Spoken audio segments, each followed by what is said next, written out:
Hey guys, my name is Anuradha. Welcome to our channel GK Guidance and Knowledge. Happy morning to all of you. आज हम discuss करने वाले हैं GS paper 4 ethics के बारे में। आपको क्या लगता है एथिक्स को क्यों ऐड किया गया है इसके अंदर? ये आपके एग्जामिनेशन का एक बहुत इम्पॉर्टेंट पार्ट है। इसे ऐड इसलिए किया गया था ताकि एग्जामिनर जान सके कि आपका थॉट प्रोसीजर क्या है, आप किसी भी पर्टिकुलर सिचुएशन को कैसे हैंडल करेंगे, आपका ओपिनियन कैसा है किसी भी इशू को लेकर, या फिर आप किसी इशू को रिजॉल्व करने के लिए क्या स्टेप उठा सकते हैं। मेन पर्पस इसके पीछे यही होता है, तो इसके बारे में आपको सोचना चाहिए। तो चलिए यही इसके बारे में था। अब शुरू करते हैं आज के हमारे क्वेश्चन को। आज का हमारा क्वेश्चन है, भारत मिसाइल लिमिटेड BML के चेयरमैन हैं, वो एक टीवी प्रोग्राम देख रहे थे जिसके अंदर प्राइम मिनिस्टर हैं, वो एड्रेस कर रहे थे नेशन को सेल्फ रिलायंट इंडिया बनने के लिए। कॉन्शियस माइंड में कुछ ऑलरेडी चल रहा था और वो स्माइल करते हुए मेंटली खुद को रिव्यू कर रहा था कि BML की जर्नी कैसी है पास्ट 2 डिकेड्स के अंदर, 2 दशकों के अंदर। और BML है उसने प्रोग्रेस किया है, एडमायरली प्रोग्रेस किया है प्रोड्यूसिंग के अंदर। जो first generation anti tank guided missiles हैं ATGMS हैं, उनको डिज़ाइनिंग करने में और उनको प्रोड्यूस करने में। और उसके माइंड में एक अजम्पशन चल रही थी कि हाँ गवर्नमेंट है वो अपना स्टेटस है वो अल्टर नहीं करेगी, कि एक्सपोर्ट नहीं करेगी, बैन है जो एक्सपोर्ट के ऊपर मिलिट्री वेपनरी के ऊपर उसे नहीं हटाएगी।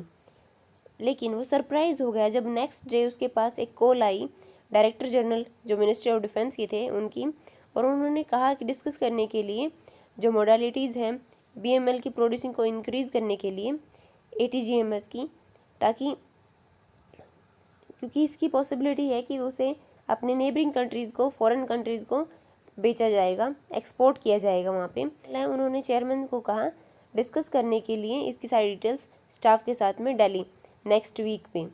2 डेज़ लेटर, 2 दिन के बाद प्रेस कॉन्फ्रेंस के अंदर दिल्ली डिफेंस मिनिस्टर हैं उन्होंने किया कि वो डबल करना चाहते हैं हमारे जो करंट वेपन एक्सपोर्ट है उसे 5 ईयर्स के अंदर, ताकि वो इम्प्यूट कर सकें फाइनेंशियल जो डेवलपमेंट और मैन्युफैक्चरिंग इंडिजिनियस वेपनरी है कंट्री के अंदर उसे। और उन्होंने स्टेटेड किया कि वो इंडिजिनियस आर्म्स मैन्युफैक्चरिंग नेशंस हैं, उनका अच्छा रिकॉर्ड है इंटरनेशनल आर्म्स ट्रेड के अंदर। As a chairman of BML के चेयरमैन होने के नाते आपका इसके ऊपर क्या व्यू है इन पॉइंट्स को लेकर। पहला पॉइंट हमें देना है, एक आर्म्स एक्सपोर्टर की तरह जैसे कि रिस्पॉन्सिबल नेशन है इंडिया, आपके इथिकल इश्यूज क्या क्या इन्वॉल्व हैं इस ट्रेड डील के अंदर, और क्या बताना है। दूसरा पॉइंट है इसके अंदर हमें देना है कि 5 इथिकल फैक्टर्स क्या होंगे जो आपके फैसले को, आपके डिसीजन को इन्फ्लुएंस करेंगे कि आप फॉरेन गवर्नमेंट्स को अपनी आर्म्स सेल करें। इंट्रोडक्शन में या फिर हम पहले पार्ट में क्या बोल सकते हैं, आर्म्स भारत मिसाइल लिमिटेड के चेयरमैन होने के नाते मैं सपोर्ट करूंगा गवर्नमेंट के डिसीजन को, लेकिन उसी टाइम पे मैं उनके साथ में डिस्कस भी करूंगा जो एथिकल इश्यूज हैं इस एक्शन के पीछे उनको। हिंसा वर्सेस शांति, डिबेट किसके अंदर है, आर्मामेंट्स के बीच में और डिसआर्मामेंट के बीच में।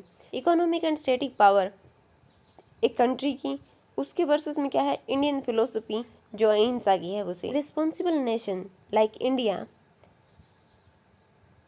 जहाँ पे पैदा हुए हैं कैसे लोग, कौन कौन, जैसे कि स्वामी विवेकानंद हैं, गांधी जी हैं, जो फॉलो करते हैं सच्चाई और अहिंसा के रास्ते को। सो हमें दोनों तरफ देखना होगा, इस डील के पॉजिटिव और नेगेटिव दोनों फैक्टर्स को देखना होगा। क्या होगा, जो डिसीजन को इन्फ्लुएंस करने वाले फैक्टर्स हैं उनको हम डिस्कस करेंगे। आर्मामेंट रेस, हो सकता है इसकी वजह से हमारी नेबरिंग कंट्रीज़ और बाकी के वर्ल्ड के अंदर आर्मामेंट रेस शुरू हो जाए इंडिया को कम्पीट करने के लिए। देन वायलेंस, इसकी वजह से वायलेंस भी इंक्रीज़ हो सकता है काफ़ी सारी कंट्रीज़ के अंदर, जैसे कि ये वेपन्स हैं वो ह्यूमन राइट्स के अगेंस्ट यूज़ किए जा सकते हैं। कंट्रीज़ अपने खुद के सिटीजन्स के खिलाफ इनको यूज़ कर सकती हैं, जैसे कि कंट्रीज़ हैं लाइक सीरिया है, और रिसेंटली म्यांमार के अंदर मिलिट्री coup हुआ है और आपको पता ही है वहाँ से काफ़ी लोग अपनी जान बचाकर इंडिया के अंदर भागे आ रहे हैं। क्या बता सकते हैं म्यांमार को कौन कौन से राज्य हमारे वो टच करते हैं। फिर क्या है, फाइनेंशियल लॉस,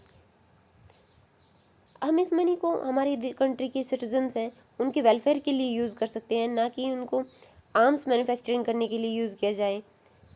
ये कुछ नेगेटिव इफ़ेक्ट्स हो सकते हैं इसके बारे में, लेकिन हम फॉरगेट नहीं कर सकते जो पॉजिटिव फैक्टर्स हैं उनको, लाइक डिटरेंस। हम डिटरेंस क्रिएट कर सकते हैं। अगर इन वेपन्स को हम फॉरेन कंट्रीज़ को बेचते हैं तो ये एक डिटरेंस के रूप में भी काम कर सकता है उनके एनिमीज़ के लिए, ताकि पीस लाया जा सके उस रीजन के अंदर। जैसे कि हम जानते हैं ब्रह्मोस मिसाइल की डिमांड की जा रही है काफ़ी सारे देशों के द्वारा जो साउथ चाइना सी के अंदर हैं, उन कंट्रीज़ के द्वारा। तो वहाँ पे भी चाइना को थोड़ा डर पैदा होगा, डिटरेंस क्रिएट हो सकता है। ये आप एग्जांपल दे सकते हैं। फिर इकोनॉमिक स्टेबिलिटी आ सकती है। इसकी वजह से हमारे देश के अंदर मैन्युफैक्चरिंग बढ़ेगी आर्म्स की, और इंक्रीज़ कर सकता है एम्प्लॉयमेंट अपॉर्चुनिटीज़ को, और फॉरेन एक्सचेंज को भी बढ़ा सकता है। ज़्यादा से ज़्यादा फाइनेंस मिल सकता है हमें, जिससे हम हमारा जो ट्रेड डेफिसिट है काफ़ी सारी कंट्रीज़ के साथ में, उसे भी कम कर सकते हैं। और हो सकता है कि हम 2024-25 तक 5 ट्रिलियन इकोनॉमी बन जाएं। हम अपने सॉल्यूशन करने के लिए जो एथिकल डायमेंशंस एंड डायलेमास हैं, हम क्या कर सकते हैं, हम स्टेप्स ले सकते हैं। जैसे हम आर्मामेंट्स को सेल कर सकते हैं इंटरनेशनल कन्वेंशंस के हिसाब से, एडहेरेंस कर सकते हैं कि हम इस बेस पे देंगे कि आप इसे no first use policy follow करेंगे, कि पहले यूज़ नहीं करेंगे। और हम कंडीशन भी रख सकते हैं कि इसे आप अपने खुद के सिटीजन्स के ऊपर, अपने पब्लिक के ऊपर नहीं यूज़ करेंगे, और इसे लास्ट रिजोर्ट मतलब आखिरी हथियार के रूप में यूज़ किया जाएगा। और क्या क्या फ़ायदे हो सकते हैं इसके, ये इंडिया को हेल्प कर सकता है मेक इन इंडिया के इनिशिएटिव को सक्सेसफुल करने में। और सस्टेनेबल डेवलपमेंट गोल जैसे कि 8 और 16 है। क्या आप जानते हैं 8 और 16 सस्टेनेबल डेवलपमेंट गोल्स कौन कौन से हैं? अगर जानते हैं तो कमेंट सेक्शन के अंदर बताइए। हम हमेशा सपोर्ट करते हैं पीस एंड ट्रैंक्विलिटी को इस दुनिया के अंदर। सो हमें काम करना होगा रिस्पॉन्सिबल नेशन की तरह, ताकि हम सपोर्ट प्रोवाइड करवा सकें। शांति कभी भी फोर्स के द्वारा नहीं लाई जा सकती, वो हमेशा अचीव होगी अंडरस्टैंडिंग के द्वारा। तो सबसे पहले तो बात ही करनी चाहिए, उसके बाद में वेपन्स की तरफ चलना चाहिए। ये किसने कहा था? एल्बर्ट आइंस्टाइन ने।